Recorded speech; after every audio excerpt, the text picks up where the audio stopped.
The trouble started on December 23rd. Christians in a village some 800 miles southeast of New Delhi were preparing for a special Christmas service. According to church leaders, Hindu radicals were opposed to the event and began attacking Christian homes and churches. Hindu hardliners insist the fighting started only after Christians tried to attack a prominent Hindu leader in the area. More than 700 homes were destroyed in 3 days of fighting. People have lost everything, almost all. 4 people lost their lives. I saw my grandfather burned to death right in front of my eyes, and I could do nothing to save his life. And across the Kandhamal district, church after church became targets for the raging mob. When you see all this, how they've destroyed your church. Sundar Sandigal stands in what's left of his small village church. They warned us not to spread the love of God and not to tell others. Do you have any evidence, Sergeant, that this was a coordinated attack, a planned attack? It's well coordinated, well orchestrated, because it has happened in 80 different places. Dr. Sergeant George runs an organization that documents the persecution of Christians in India.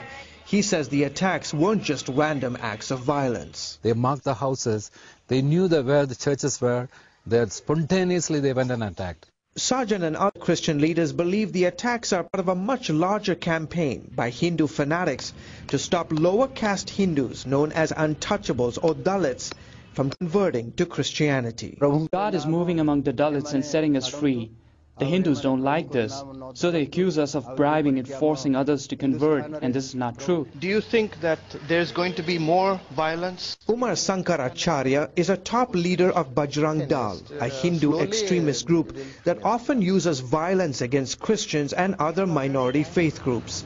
He accuses Christians and foreign missionaries of using conversions to try and lower the number of Hindus in India. This is a problem and we will deal with it. We will get all Hindus together, the whole Hindu nation, and whoever stands against the rights of Hindus, we will finish them. In an effort to counter the spread of Christianity, Orissa and several other Indian states have laws that require people to get permission before they can change their religion. They want to annihilate the Christians of India.